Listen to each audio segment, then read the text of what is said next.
یہ اللہ ہی کا فضل ہے. In short Allah wants me here I am here. اس میں کوئی میرا کمال نہیں ہے.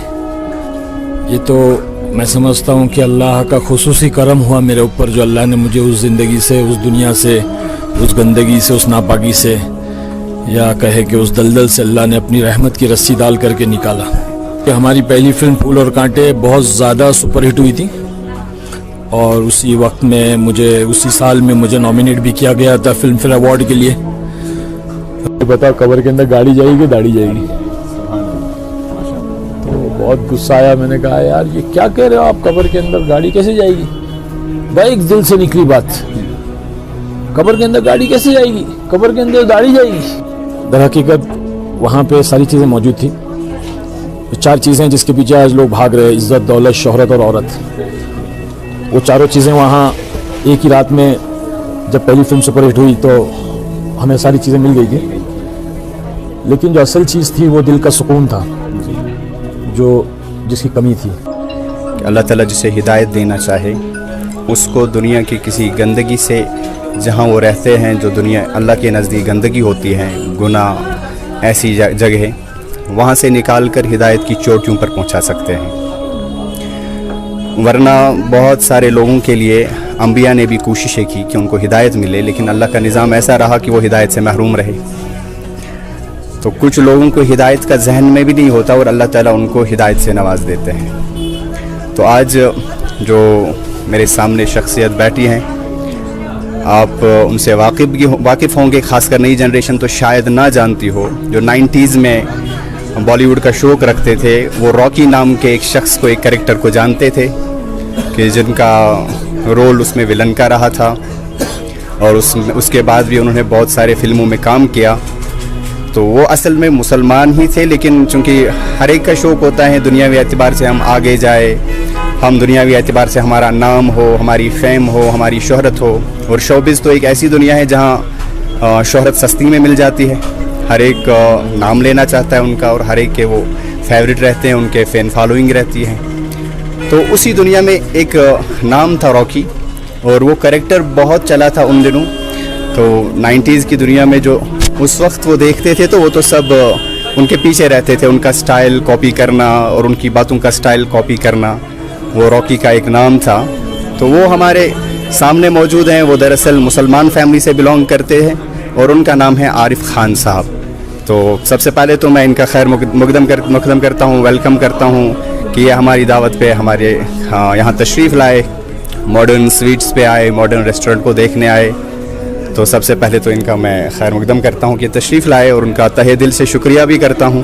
اور دل چاہا کہ آپ سے بھی ان کی ایک ملاقات کروا لوں کہ ہمارے ذہن کے اندر اس وقت شوبز میں جانا اور دنیاوی اعتبار سے کوئی بھی گندگی برداشت کر کے آگے جانا، یہ ہمارے ذہنوں میں ہوتا ہے، اور یہ وہاں سے اس کو تھوک کر واپس آئے ہیں. غرض کی گویا میں یہ سمجھ رہا ہوں کہ جس چیز کو انہوں نے تھوکا ہے ہم اس کو چاٹنے کی کوشش کر رہے ہیں. تو میں نے چاہا کہ ذرا ان سے بات سن کے ہم کہ یہ وہاں سے کیوں آئے، جبکہ پوری دنیا وہاں دوڑنا چاہتی ہے، وہاں جانا چاہتی ہے. تو یہ وہاں سے کیوں نکلے، کس لیے نکلے، وہاں پر ان کا جی کیوں نہ لگا.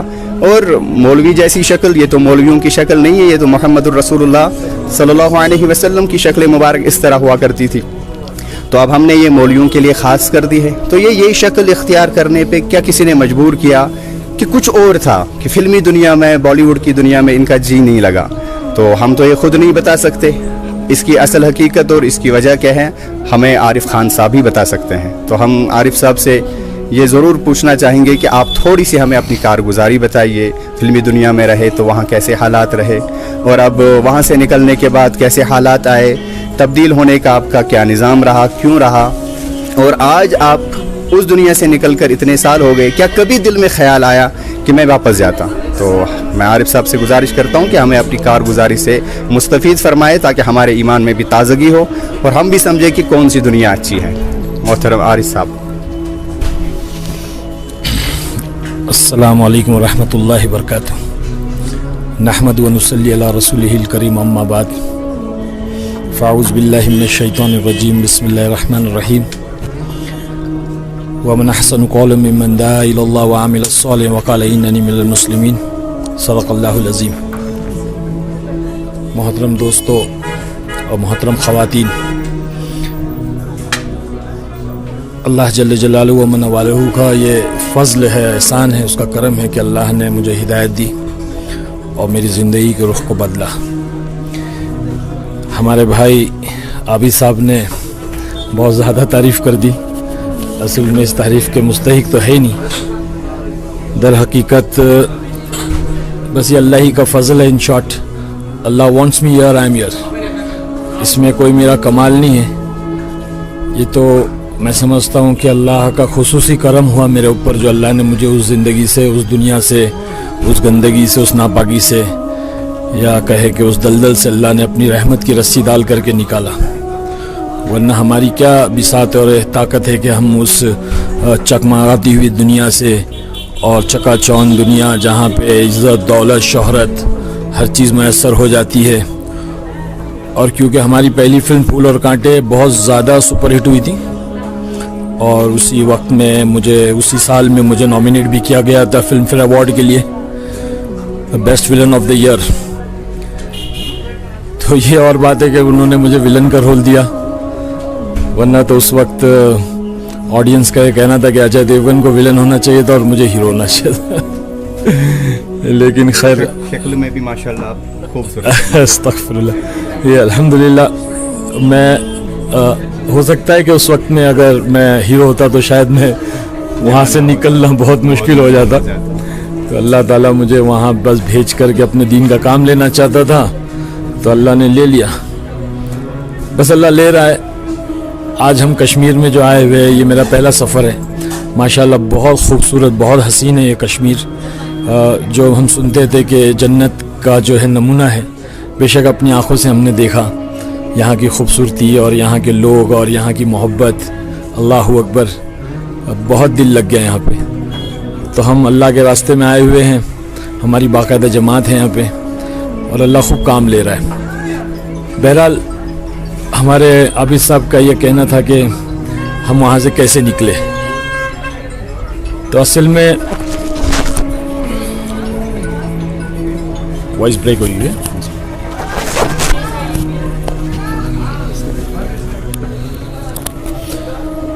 جی، تو عابد صاحب کا یہ پوچھنا تھا کہ اس دنیا کو کیسے چھوڑا۔ در حقیقت وہاں پہ ساری چیزیں موجود تھیں، 4 چیزیں جس کے پیچھے آج لوگ بھاگ رہے، عزت، دولت، شہرت اور عورت، وہ چاروں چیزیں وہاں ایک ہی رات میں جب پہلی فلم سپر ہٹ ہوئی تو ہمیں ساری چیزیں مل گئی تھی، لیکن جو اصل چیز تھی وہ دل کا سکون تھا، جس کی کمی تھی، اور وہ سمجھ میں نہیں آ رہی تھی بات کہ وہ کیا چیز ہے۔ کمی کس چیز کی؟ اللہ پاک فرماتا ہے اپنے کلام اعلیٰ بذکر اللہ تطمئن القلوب کہ ہم نے دلوں کا چین، اطمینان، چین، سکون جو ہے ہم نے اپنے دین میں، اپنے ذکر میں رکھا ہے، اور اللہ کا دین سے اس طرح سر ذکر ہے۔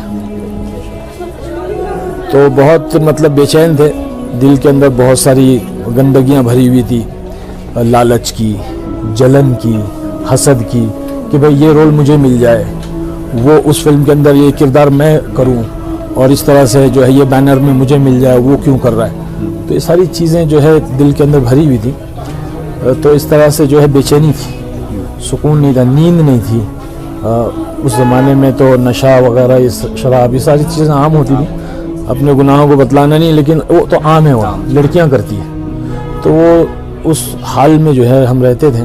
یعنی آپ کہنا چاہتے ہیں کہ آپ کو جتنے بھی منصب مل رہے تھے، اطمینان نہیں مل رہا تھا، اطمینان نہیں مل رہا، سکون نہیں مل رہا، بے چینی، آگے جاؤ، آگے جاؤ، پھر بھی اطمینان نہیں ہوتا۔ اللہ کے نبی صلی اللہ علیہ وسلم کا فرمان ہے کہ اگر تمہیں ایک جنگل بھی جو سونے کا بھر کر دے دیا جائے تو تم دوسرے کی تمنا کرو گے، اور 2 دے دیا تو تیسرے ہی کرو، تو اس طرح سے جو ہے تمہارے پیٹ کو تو قبر کی مٹی بھری گی۔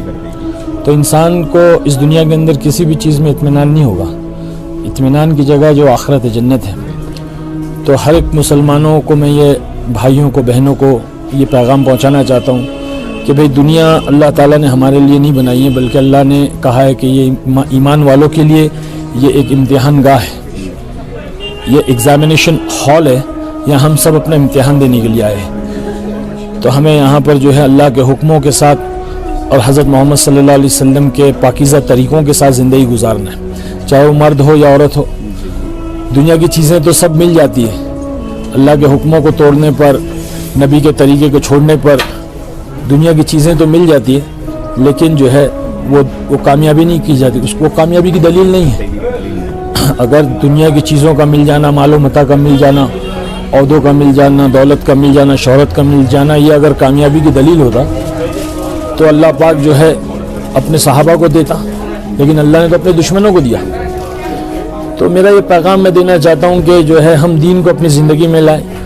اور میں نے بھی جو ہے اسی طرح سے, جب میرے اللہ نے ہدایت اس طرح سے دی کہ میں اس حال میں زندگی گزارا تھا, مست اپنی جو ہے بے حسی کی زندگی اور بے ہوشی کی زندگی تھی, عیش و عشرت کی زندگی تھی, تو اس وقت اللہ نے ہماری گھر والی کو جو ہے وہ پہلے قبول کیا. اس لیے بولتے ہیں کہ عورت کی زندگی میں اگر دین آتا ہے تو نسلوں تک کے دین آتا ہے. تو ہماری وہ گھر والی اجتماعات وغیرہ میں جانے لگی, اور وہاں پہ اس کی بات سمجھ میں آ گئی, اس نے اپنے اندر تبدیلی لائی. پہلے جو مسئلہ تھا نا, آپ کی جو گھر والی تھی جی, وہ ہیں الحمدللہ, کیا وہ پہلے سے ہی دینی مزاج رکھتی تھی کہ پہلے سے وہ نہیں, چاہتی تھی کہ آپ اسی شوبز میں ہی آگے بڑھو؟ بالکل دینی مزاج نہیں تھا. البتہ ہماری امی جو تھی وہ تھوڑا سا دیندار, تو امی جو ہے ناراض رہتی تھی مجھ سے. والد صاحب میں بھی دینداری نہیں تھی, بلکہ والد صاحب تو بہت خوش ہو رہے تھے میرے اس مقام کو دیکھ کر کے, اور جو ہے میں اس اونچائی پہ جا رہا ہوں تو بہت خوش ہو رہے تھے, لیکن امی تھوڑے ناراض رہتی تھی. بہرحال گھر والی کا بھی مزاج جو ہے ایسا نہیں تھا, لیکن وہ اجتماعات میں جاننے کی برکت سے اس کے مزاج میں تبدیلی آئی, اور اس کے اندر جو ہے وہ فرق آیا, اور وہ دائیانہ ایک صفت پیدا ہوئی, اور وہ مجھے دعوت دینے لگی. میرے ذہن میں یہ آ رہا ہے کہ وہ اجتماعات میں کیسے جانے لگی, کس طرح سے ان کو وہ ذہن میں؟ اصل میں جس علاقے میں رہتا تھا وہ جوہو اور اندھیری لوکھن والا, وہ اس طرف میں رہتا تھا, تو وہ اس علاقے میں کے اندر تو جو ہے وہ کوئی ایسی محنت نہیں تھی دعوت تبلیغ کی, مسجدیں بھی کافی دور تھی, اور ماحول جو ہے پورا فلمی ماحول تھا. تو وہاں تو نہیں تھا, لیکن ہم ہمارے والدین کے پاس ادھر آیا کرتے تھے. ممرہ ایک علاقہ ہے, تو وہاں پہ کافی مسلمان لوگ رہتے, چھوٹا پاکستان کہتے ہیں اس کو, اور اس جگہ پہ جو ہے دعوت کی محنت زبردست ہوتی ہے. تو وہاں پہ جب ہم آیا کرتے تھے والدین کے پاس, تو وہ عورتیں وغیرہ آپس میں ہماری گھر والی کی تشکیل کر کے اس کو اجتماعات میں لے جایا کرتے تھے. تو اجتماع میں جانے لگی, اور جانے کے بعد میں اس کے اندر تبدیلی آ گئی. وہ تو ظاہر سی بات ہے, اللہ تعالیٰ خود فرما رہا ہے کہ ایمان کی بات کہنا سننا ایمان والے کو نفع دے گا. تو نفع ہوا الحمدللہ. اور اس نے جب مجھے دعوت دینا شروع کیا تو دعوت کے ساتھ میں عداوت بھی آتی ہے, تو وہ عداوت پیدا ہو گئی, اور گھر کے اندر کافی جو ہے وہ ماحول خراب ہو گیا. لیکن اللہ نے اس کے رونے کو, اس کے مانگنے کو اللہ نے قبول کیا, اور زندگی کو میری جو ہے وہ بدلا. پھر جو ہے ہمارے بڑے بھائی صاحب, یوسف خان نام ہے ان کا, وہ بینک میں سروس کرتے تھے, تو وہ 40 دن چلے گئے. وہ جا کر آئے تو ان کے اندر تبدیلی آ گئی, انہوں نے جو ہے داڑھی رکھ لی, اور چہرہ مورا لباس سب بدل گیا. آپ ابھی شوبز میں ہیں اپنے کام میں؟ ہاں, میں اپنے کام میں, لیکن بھائی کے ساتھ میں بہت دوستانہ تعلق تھے, کیونکہ وہ بینک میں تھے اور میرا سارا اکاؤنٹ وغیرہ وہی دیکھتے تھے. تو مجھے بہت ان سے بھی جو ہے پھر وہ غصہ آ گیا, بات چیت جو وہ ہو گئی بھائی سے. پھر وہ مجھے دعوت دیتے رہتے, ہمیشہ سمجھاتے رہتے. تو بڑا پریشان ہوا کچھ وقت میں کہ یہاں سے بیوی, یہاں سے بھائی, یہ کام چھوڑ دو, یہ کام اچھا نہیں ہے, حرام ہے, اور یہ حلال ہے, اس طرح سے. اور بھائی نے بھی کام چھوڑ دیا, انہوں نے, کیونکہ بینک کی نوکری جو ہے وہ سودی کاروبار ہے, تو انہوں نے بھی چھوڑ دیا. تو اور زیادہ وہ پریشانی ہو گئی. خیر پھر جو ایسا ہوا کہ ایک دن جو ہے کوئی جماعت آئی, اور وہ جماعت کے اندر کوئی ایک امیر صاحب تھے اللہ والے, سفید داڑھی, سفید لباس, میلے کچیلے کپڑے, اور وہ بیچارے اللہ والے تھے. تو ہمارے بھائی نے ان سے کہا کہ ہمارا بھائی جو ہے فلموں میں کام کرتا ہے, اور وہ جو ہے کسی جماعت سے ملتا نہیں ہے, تو کیا کرنا چاہیے. تو امیر صاحب بڑے حکمت والے تھے, انہوں نے کہا کہ جو ہے میں ملوں گا. اور کب وہ جاتے ہیں تو بتایا کہ صبح 7 بجے جو ہے شوٹنگ پر جاتے. تو گاڑی کے پاس میں آ کے کھڑے ہو گئے, اور آ کر کے سلام کیا. تو میں سمجھا کوئی فقیر ہوگا, تو میں نے جیب میں ہاتھ ڈالے کچھ پیسے دے دوں. تو کہا نا مجھے ایک سوال کرنا ہے. تو میں نے کہا کیا سوال کرنا ہے, تو پوچھے. تو کہنے لگے بتاؤ مرنا ہے کہ نہیں مرنا ہے. ارے میں بولے یار یہ صبح مرنے والی باتیں کہاں سے آنے لگی؟ چیچا یہ کہاں سے آ گئے, صبح مرنے کی باتیں کر رہے ہیں. کیونکہ ہماری وہ دنیا کے اندر مرنے کا کوئی تذکرہ نہیں ہوتا تھا نا, وہ تو سب کہانیاں ہوتی تھی بس, لیکن حقیقت میں جو ہے موت کا تذکرہ جان نہیں ہوتا, وہاں پہ انسان جو سرکش ہو جاتا ہے. تو بس نے فرمایا کہ لذت ان کو توڑنے والی چیز موت کو کثرت سے یاد کیا, وہاں نہیں وہاں موت یاد نہیں آتی, نہیں کرتے, وہاں یاد بھی نہیں کرتے, وہاں تو آدمی موت کو بھول جاتا ہے, اور وہاں لذتوں میں ڈوب سکتا ہے. لذتوں میں ڈوب جائے.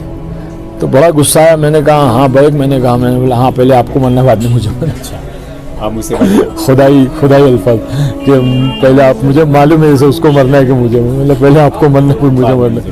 تو کہنے لگے ہاں پہلے مجھے مرنا بعد میں آپ کو مرنا. اچھا یہ بتاؤ قبر کے اندر گاڑی جائے گی داڑھی جائے گی؟ تو بہت غصہ آیا, میں نے کہا یار یہ کیا کہہ رہے ہو آپ, قبر کے اندر گاڑی کیسے جائے گی؟ بھائی ایک دل سے نکلی بات, قبر کے اندر گاڑی کیسے جائے گی, قبر کے اندر داڑھی جائے گی. یہ آپ ان کو جواب دے رہے ہیں؟ ہاں, قبر کے اندر گاڑی کیسے جائیں گی, قبر کے اندر داڑھی جائیں گی. یعنی ایمان کا نور وہاں موجود ہے جس سے بات نہیں کر رہے ہیں. ایک دم بیٹھ گئے, کیا دماغ خراب ہو گیا آپ کا, چچا کیا کہہ رہے ہیں آپ, قبر کے اندر گاڑی کیسے, قبر کے اندر داڑھی جائے گی؟ ہاں قبر کے اندر گاڑی نہیں جائے گی, قبر کے اندر داڑھی جائے گی. تو گاڑی والی زندگی کے لیے وقت ضائع کیوں کرتے ہو, داڑھی والی زندگی کیوں نہیں اختیار کرتے؟ داڑھی والی زندگی تو جناب رسول اللہ صلی اللہ علیہ وسلم کی زندگی. بس یہ کہے کہ بندہ چلا گیا, اور میں جو ہے دیکھتا رہا کہ کیا کہہ کے چلا گیا. اب پورا راستہ جو ہے میرے ذہن میں وہی بات گھوم رہی ہے, گاڑی والی زندگی اثر امپیکٹ پڑ گیا. بالکل, وہ دل سے نکلے جو اثر رکھتی ہیں پر نہیں طاقت پرواز مگر رکھتی ہیں. بس وہ سوچتا رہا, پھر اس کے بعد میں دل نرم ہو گیا. That was my turning point. وہاں سے مجھے جو ہے چوٹ لگی دل پہ, اور وہ الفاظ کے تیر جو جا کے دل میں چل گئے. بس اس کے بعد میں پھر ایک جماعت آئی انگلینڈ سے, وہاں پہ ایک ڈاکٹر صاحب تھے, بہت بڑے سرجن تھے. تو ہمارے بھائی صاحب ان کا وزٹنگ کارڈ لے کر آئے, بولے تھے انگلینڈ سے جماعت آئی ہوئی ہے اور نوجوان آپ سے ملنا چاہتے ہیں, یار ایک بار تو مل لے ان لوگوں سے, وہ جو ہے فین ہے, ساری فلمیں دیکھی ہوئی ہے. تو میں نے کہا ٹھیک ہے, پہلی بار میں نے کسی کو انوائٹ کیا کہ ٹھیک ہے ملے. تو ڈاکٹر صاحب آئے, تو میں نے سوچا کوئی سوٹ بوٹ میں ہوں گے نا ڈاکٹر صاحب, تو دیکھا تو کیا ہے کہ مولوی صاحب آ رہے ہیں, امامہ وغیرہ بات کے. آپ کے ذہن میں ایک شکل تھی نا, دین کے ساتھ اس کا کوئی تعلق ہی نہیں ہوگا, لیکن ہوتے ہیں وہ جو مدرسے پڑھے تبلیغ میں ہو, جو دنیا کا کوئی کام نہ کرے, آپ کے ذہن میں یہ ایک تصویر بنی ہوگی نا. تو وہ دیکھ کر حیران ہو گیا کہ یار یہ اچھا یہ ہے کہ ڈاکٹر صاحب, کہ مولوی صاحب جیسے ڈاکٹر ہوتے. اب وہ مولوی صاحب ڈاکٹر ہے, ڈاکٹر مولوی سمجھ میں نہیں آیا, لیکن انہوں نے انگلش میں بات کی کیونکہ ان کو اردو نہیں آتی تھی. انگلینڈ کی جماعت تھی, انگلش میں پورے 1 گھنٹے بات کی, بہت اچھا لگا سن کے. پہلی بار جو ایسا نرم ہوا دل, اور تشکیل انہوں نے میری 4 مہینے چلے کی نہیں کی, بلکہ انہوں نے جو ہے مجھ سے کہا کہ مرکز میں آپ آ کے ہمارے ساتھیوں سے, حکمت تھی, ساتھیوں سے ملنے, نوجوان ہیں آپ کے فین ہیں, آپ کا آٹوگراف لینا چاہتے ہیں, آپ سے ملنا چاہتے ہیں. تو میں پہنچا مرکز دوسرے دن, اجتماع, ہفتے وار اجتماع کا دن تھا. مرکز پہنچا, جیسے ہی میں اندر گھسا تو وہ بچے, وہ راکی آ گیا. آپ کا نام ہی اب راکی نہیں پڑ گیا. اس وقت وہی زیادہ فیمس ہو, جیسے امجد خان کو آج تک لوگ گبر سنگھ ہی کہتے ہیں, تو اس طرح سے ٹیگ لگ گیا تھا راکی کا. تو میں پھر اندر گیا, مجھے کمرے میں لے آ کر کے بٹھایا لوگوں نے, اور وہ جو ہے بیان چل رہا تھا. تو اس میں جو ہے وہ کہہ رہے ہیں کہ دین میں اللہ نے کامیابی رکھی ہے. تو مجھے دین مطلب نہیں معلوم تھا, میں سمجھا دن, ڈے. اچھا, ڈے اینڈ نائٹ. دین کہہ رہے تھے آپ, ڈے سمجھ. ہاں میں دن سمجھ, میں یار ہمارے وہاں تو رات میں کامیابی ہے, ان کے وہاں دن میں کامیابی نکل رہی ہے. تو ایسی بات ذہن میں آ رہی, کچھ سمجھ میں تو آیا نہیں, پورا بیان اوپر سے گیا. خیر اس کے بعد وہ ساتھی آئے, ماشاءاللہ خوبصورت نوجوان تھے سب, انگلینڈ کے گورے گورے ساتھی, امامہ وغیرہ بانے ہوئے تھے. سب ملے, معانقہ کیا, گلے لگے, اور یہ وہ آٹوگراف لیا. پھر میں نے کہا میں چلتا ہوں. تو وہ اصرار کیا کھانا کھا کے جاؤ ہمارے ساتھ. تو کھانا کھائے ماشاءاللہ. ابھی حال ہی میں انتقال ہوا ہمارے مولانا سہیب صاحب مہاراشٹر کے ذمہ دار. اس وقت میں وہ نوجوان تھے اور وہ امامت کرتے تھے مرکز میں. تو وہ اپنے ہاتھوں سے روٹیاں بنا رہے تھے, مجھے اچھی طرح یاد ہے. پہلی تبلیغ کی روٹی جو کھائی میں نے ان کے ہاتھ کیا. تو وہ مولانا سہیب صاحب ابھی انتقال ہوا ماشاءاللہ. تو اللہ ان کے درجات کو بلند کرے. تو بھائی پھر اس کے بعد میں کیا ہوا کہ نکلتا ہوں تو کہنے لگے نہیں آج اللہ کے گھر کی چٹائی میں سو جاؤ. اب بات آگے پہنچی, اب بات آگے بڑھی. وہ کہتے نا کہ تبلیغ والوں کو انگلی دو تو پھر پورا ہاتھ پکڑ لیتے ہیں اور پورا جنت میں لے جاتے پھر. تو وہ کہنے لگے کہ بھائی کھانا آج اللہ کے گھر کی چٹائی پہ سو جاؤ، اللہ کے گھر کی چٹائی پہ سو جاؤ. آپ تو بھائی نرم گدوں میں سوتے ہو، ایئر کنڈیشن کمروں میں سوتے ہو. اس کا مزہ بھی چکھ لے. بہت ایک دم دل میں نا ایسی گھبراہٹ سے نہیں لگی یار یہ بار بار اللہ کے گھر کی چٹائی، اللہ کے گھر کی چٹائی. بولے ٹھیک ہے بھائی میں سو جاتا ہوں. تو سونے سے پہلے ہے نا وہ مشورہ ہوا کہ جو لوگ اللہ کے راستے میں آئے ہوئے، جماعتیں آئی ہوئی، ان کی نگرانی کے لیے جو جاگے گا تو اس آنکھ کے اوپر جو اللہ پاک جہنم کی آنکھ حرام کرے. تو یہ حدیث سنائی تو بہت اثر ہوا. میں نے کہا کہ ٹھیک ہے انشاءاللہ میں بھی کروں، میں بھی جاگوں گا. اچھا یعنی اتنا تعیہ ہاں پیدا ہو گیا کہ ہاں بچنا ہے بھائی. جس کے تصور میں دین اور دن میں کوئی فرق نہیں نظر آ رہا تھا، لیکن اثرات ایسے ہو رہے تھے کہ جہنم کی اب وہ خوف آ رہا تھا، اس سے بچنے کا ارادہ ہو رہا ہے. بالکل. تو میں نے کہا ٹھیک ہے. میں تو 2 بجے ساتھی نے آ کر کے اٹھایا. ہمارے وہاں پہ فاروق جناب ایک بندے ہیں ماشاءاللہ، ساتھی ٹیچر ہے وہ. تو آ کر کے اٹھایا، بولے عارف بھائی آپ جو ہے وہ آپ نے کہا تھا. تو میں ہاں اٹھ گیا. اٹھ کر میں جو ہے مرکز کے دروازے پہ بیٹھ گئے. تو وہ اللہ رسول کی بات کرنی شروع کی. اتنے میں کچھ ساتھی جو پہلی صف میں تہجد میں رو رہے تھے، تو وہ رونا جو ہے عجیب سا لگ رہا تھا، ایک دم ڈر سا لگ رہا تھا. وہ رو رہے تھے. میں نے پوچھا بھائی یہ کیوں رو رہے، کیا بات ہے، ان کو کیا ہو گیا، مسئلہ کیا ہے. وہ کہنے لگے کہ بولے یہ جو یہی تو کام ہے. بولے کیا کام؟ کہ بولے ساری انسانیت کے لیے رو رہے ہیں، مسلمانوں کے لیے رو رہے ہیں. کیا ہے آج کے دور میں یار، آج ماں اپنے اولاد کے لیے، باپ اپنے اولاد کے لیے نہیں روتا. ہر سوتے ہیں لوگ آرام سے، یہ وقت سونے کا، اور یہ لوگ اٹھ کے رو رہے ہیں. تو ایسے ہی حضور پاک صلی اللہ علیہ وسلم رویا کرتے تھے، صحابہ رویا کرتے تھے. تو انہوں نے چند باتیں بتائی. تو پھر اس کے بعد میں اٹھا، جا کے میں نے وضو کر کے 2 رکعت نماز میں نے پڑھی.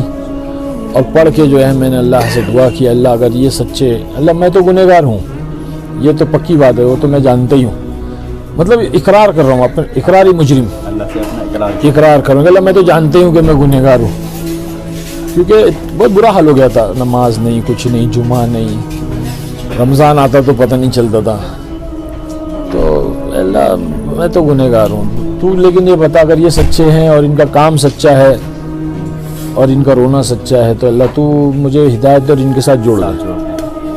بس یہ بات نکل گئی منہ سے. بولتے ہیں نا اللہ تعالیٰ نکالتا ہے. میری طلب بھی کسی کے کرم کا صدقہ ہے، یہ قدم اٹھتے نہیں اٹھائے جاتے. وہ آٹومیٹیکلی ورڈز نکل گئے اور جو ہے میں نے اللہ سے مانگا، میں سو گیا.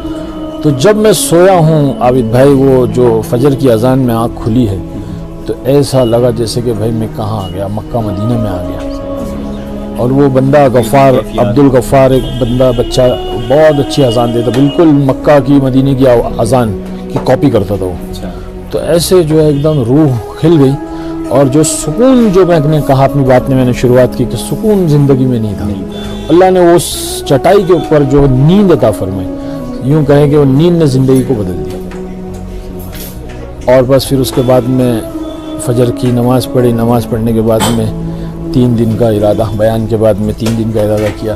تو مجھے ایک علاقہ ہے وہاں قریب میں تلوجہ، وہاں 100% مسلمان رہتے ہیں، دعوت کا کام 100%. اور اتنا زبردست گاؤں ہے چھوٹا سا، ہر گھر میں فجر کے بعد میں آپ کو قرآن کی تلاوت کی آواز سنائی دے گی. ایک مستورات 3 دن میں ہم نے نہیں دیکھی وہاں پہ باہر. اور اگر ایک آدھ نظر بھی آ گئی تو پوری کمپلیٹ ڈھکی ہوئی. اور وہاں بچہ جو ہے وہ قرآن حافظ عالم اس گھر کے. اور ہم نے تو سنا اس گاؤں کے اندر رائٹس ہوئے تھے پہلے بامبے میں، تو اس وقت میں اللہ کی مدد باقاعدہ فرشتوں کو اترتے ہوئے لوگوں نے دیکھا تھا. وہ گاؤں پورا گھیر لیے تھے ہندوؤں نے، غیروں نے پورا گھیر لیا تھا. اور اس وقت میں جو ہے فرشتوں کو اترتے ہوئے لوگوں نے دیکھا تھا. تو وہ ایسی جگہ مجھے لے کر گئے. پہلا میرا سہ روزہ لگا 3 دن. پھر اس کے بعد مجھے ہر مہینے میں جانے لگا 3 دن اورنگ آباد اور بہت جگہ لے گئے. پھر اس کے بعد 1 سال جو ہے تقریباً مجھے لگا، میری گھر والی نے کہا کہ بس اب چھوڑ دو کام. یعنی کہ آپ تبلیغ کے ساتھ بھی تھے اور فلموں بھی کمپلیٹ میں بھی تھے، شوٹنگ پر نماز پڑھتا تھا میں، شوٹنگ پر نماز پڑھتا تھا. تو اللہ نے نماز کو جو ہے نماز کی توفیق دے دی. اور وہ 3 دن کی برکت سے نماز کی توفیق ملی. اور شوٹنگ کے وقت میں میک اپ نہیں کرتا تھا، شوٹنگ پہ نماز پڑھتا تھا. تو اللہ پاک فرماتا ہے کہ اللہ بذکر اللہ تک نہیں، اللہ پاک فرماتا ہے ان الصلاۃ تنہی عن الفحشاء والمنکر. تو جی بالکل نکال لایا، بالکل حق ہے. تو وہ نماز نے اپنا اثر دکھایا. بات تو بالکل آپ کی نا، وہ میں ان سے بھی کہنا چاہوں گا کہ وہ کہا آپ نے کہ میں سکون کی تلاش میں تھا.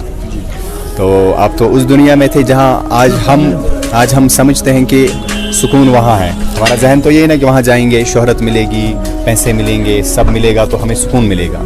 تو آپ کہہ رہے ہیں میں وہاں بالکل بے سکون تھا, اور آخر آ کر مسجد کی چٹائی پہ سویا, صبح اٹھا تو اس سکون کی جو تلاش تھی مجھے وہ میں نے پایا, دل ایک مطمئن تھا. یہ بات بالکل ہم سب ان کو جانتے ہیں, جنید جمشید مرحوم رحمۃ اللہ تعالیٰ ان کی مغفرت فرمائے. وہ بھی ایک بیان میں فرماتے ہیں کہ میں سکون کی تلاش میں 7 اسٹار ہوٹلوں میں پھرا کرتا تھا.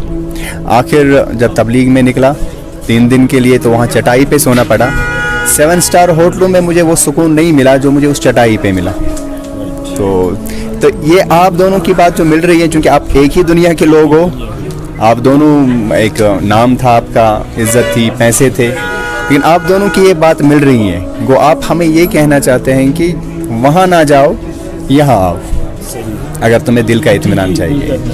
الحمدللہ, یہ تو بہت بڑی بات ہے. تو آج کل ہم جیسے لوگوں کو یہ سمجھنا چاہیے کہ جو وہاں تھے وہ سکون کی تلاش میں یہاں آ گئے. تو ہم نے اب اپنے آپ کو اگر بے سکون کرنا ہے تو وہاں چلے جائیے جس کو یہ جیسے لوگ تھوک کے آئے ہیں.